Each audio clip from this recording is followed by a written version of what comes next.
Alright, greetings my sports to the bone people. Welcome back to another video. Hope everybody is doing okay. Hope you're all enjoying your Saturday. I just want to reason with you all a little bit. I still want to spend some time, sit down and have a talk with you all, probably on a live show as it relates to that to the T20 and ODI squads that were selected to play against Sri Lanka. But, I just going to talk a little bit in this one. I'm going to talk about Joel Andrew, who just got called up. Now, I am happy that, the selectors saw it fit to give him to give him a go. And when I say give him a go, I mean, to get him amongst the quote-unquote big boys. Now, I'm also happy that he's only a part of the ODI squad.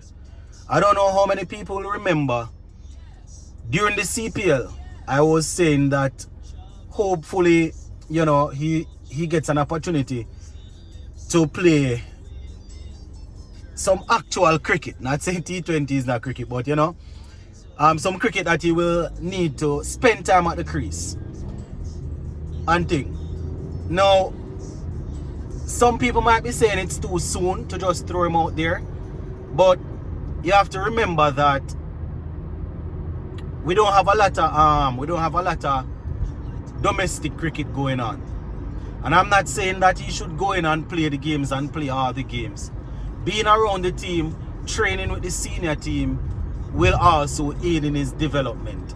So even if they take him to Sri Lanka and he only gets a chance in one game, even if he don't get a chance right in any of those games, I am happy that he's there. He's gonna be touring with the senior players. He's gonna be in training sessions with them. So that will contribute to his development. So that's the first thing I want to say. I'm happy that he's there. I'm happy that they saw it fit to put him in the ODI squad. You understand? When it comes on to our ODI cricket, my viewers and subscribers, we need to, there's a whole lot of improvement that needs to be made. You understand?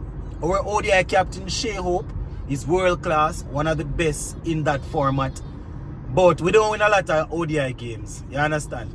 And I'm happy that, if he gets in that team, he will more than likely, be able to play some games. When you look and you see people like Pooran and Hetman and these guys not there, it's probably more possible, if I can put it that way, that he will probably get a look in.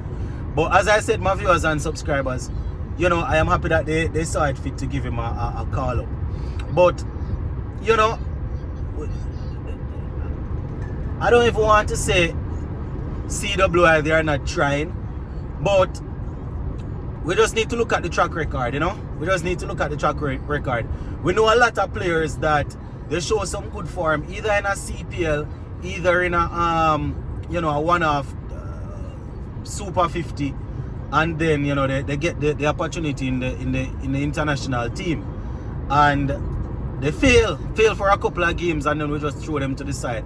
And we have to remember that it's because the youth them don't really develop properly, So we see Joel Andrew, we on this platform we spent a lot of time talking about him going into the CPL, because I was paying attention to the under 19 World Cup, plus a lot of people on this platform, they're aware of they were aware of his talent even before the CPL. You understand? But what I would like to say is that we have seen it before. You understand? We see people like the youngster there from Jamaica. You understand? Mackenzie, and all of these guys. Louie, one season of four-day cricket, and he was able to break into the West Indies team. I'm not saying every now and again you're not going to have players that really and truly just that good to just play one season and get in, Marlon Samuels, I can't remember Marlon Samuels playing, even though it was before my time, but based on my reading and all of that, I can't remember Marlon Samuels playing any first class cricket like that. You understand? Or in a bunch of first class cricket before he got an opportunity. You know, he turned out to be a good cricketer. Xavier Marshall, you understand, went to York Castle High School in Brownstone, St. Ann. Didn't play a whole bag of first class cricket either before he got in. You understand? Career probably didn't go as how we would have liked. But, you know, what I will say, my people, is that we can just hope. You know, we just have to hope that, you know, somebody like a Joel Andrew, and if we have any other youngsters coming in, you know, they won't go down, you know, it won't happen like that. It's really tough, and as fans, we tend to be very tough on the players when they get an opportunity at the international level and they don't really perform.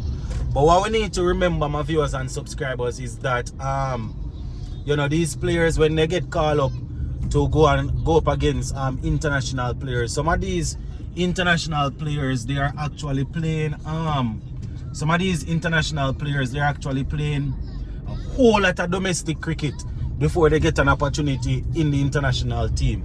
You understand? So I am happy for Joel Andrew.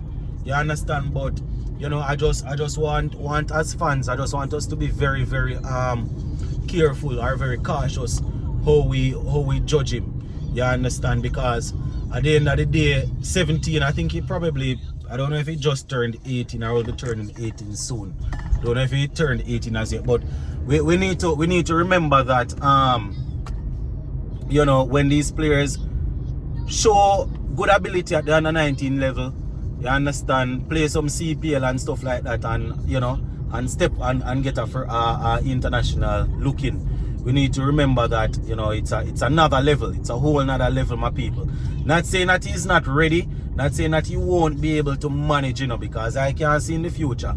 And the way how he played in the CPL, you know, he took on some very, very skilled bowlers, some bowlers that, you know, they have been performing at the international scene for a while. So no way on earth I'm gonna say that he doesn't have the ability to go and play. I wouldn't say that. I'm not stupid. But you know, we just have to be careful. You understand? And Karen Pollard did an interview the other day, you know, and he spoke about the region once again. He spoke about it. This is something that Pollard has spoken about several times. You understand that we need another T20 league in the Caribbean. And when we say these things, you know, when these things come out, as fans of the original format, if you will, you understand, of Test cricket, you know, we will say that, why red ball cricket we want, you know, we want some more 50 over cricket. But you know, T20 is where the players are looking, and that's where CW, I think they can rise back to the top in terms of dominating one format, you understand, and attracting sponsors. So if so be the case, you know, they need to come up with the tournament so the youths can play, you know. But I just wanted to spend some time and talk about that, my viewers and subscribers. The next two things that I want to touch on briefly in this one,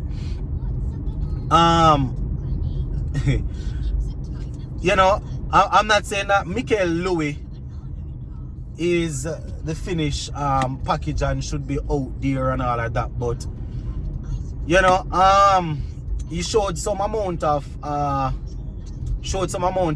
ability in the couple of CPL games that he played for his team. This I think he played a couple of games earlier in the season.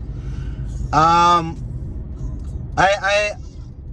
know everybody cannot get into the squad, but he's somebody that I think they can earmark. They can look at him and say, you know, he's probably not too far from getting an opportunity in the ODI squad if he is able to, you know, get some super 50 runs. You know, he played some Test cricket, played a couple of games. You know, he showed that he is somebody that's going to be on the front foot and press and try to score runs. So, you know, we don't know that about him already. He will look to score. I'm not going rush and say get him in T20. I don't think we need to show all our we players in T20. I understand. But it would be nice, you know, if we are looking for some batsmen that can actually bat. You understand? I think he's somebody that, you know, if he goes out there and plays some Super 50, you know, he can probably get a look in pretty soon. You understand? The next thing that I want to talk about, Johnson Charles. You understand? It's really puzzling my people. Because when Johnson Charles is not firing, he seems to always be in the team.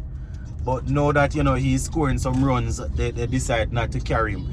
I know they keep on saying they are building towards the future and they are building towards the next World Cup.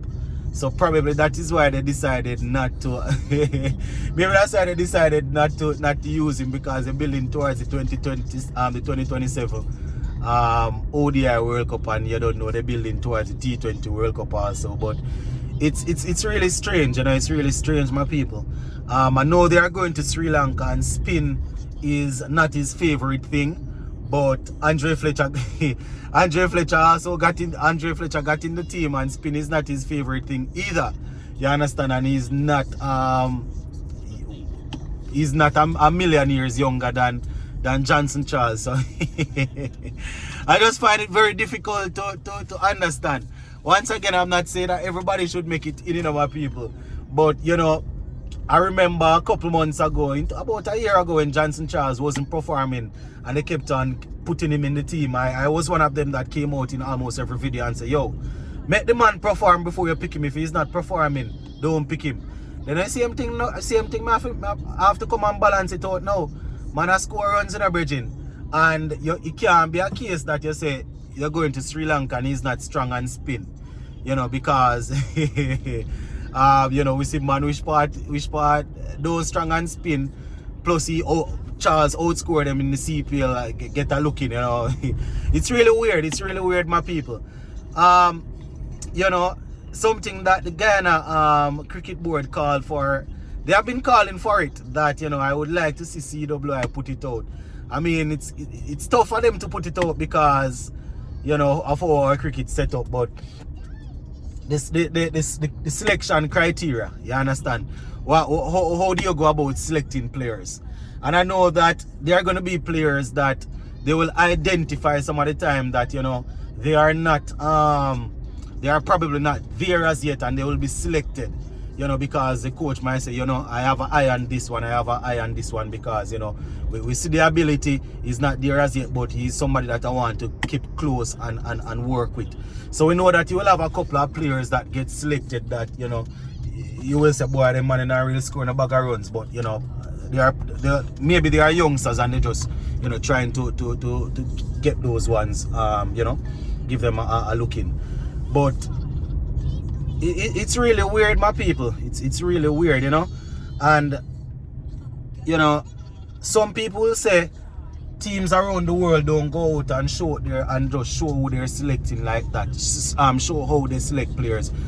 But one thing I can guarantee you, if you have a man dominating domestic cricket, they're going to get a look in, you know. And I have seen it several times where players go out there and dominate, and you know, they can't get an opportunity.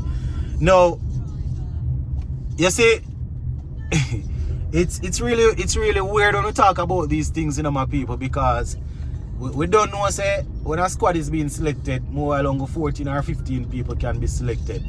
You understand? But at the same time, you know, it's tough because we don't know, my people. And, you know, when people don't sign, when CWI offer players contract and they don't pick it up, you know, we tend to complain and say we don't rate these players because they don't want to play international cricket. But, you know, separate and apart from the fact that CWI cannot compete with what they are being paid, you know, the CWI, they are not known to be the most trustworthy organization when it comes on to, you know, selecting people on merit. You know, since I'm not going to lie, still, since Darren Sammy came in as coach, you understand, and thing we have seen where, you know, people that we think should be in the T20 team, especially, they are being selected. You know, going in the last T20 World Cup, quite a few of us were able to correctly select the 15-man squad that we think should go, the 15 players that we think should go, plus you know, what you call them now, reserve players. And it's because, you know, it's obvious that those are the players that should have been selected. So even though we are not professionals when it comes on to these things, you understand, we once we're watching the cricket, we can have an idea of the players that should be selected. You understand? And so much people couldn't write going into the last World Cup if there is not some merit to it. But let me know what you all think, my people. Big up on yourself and stay safe. See you?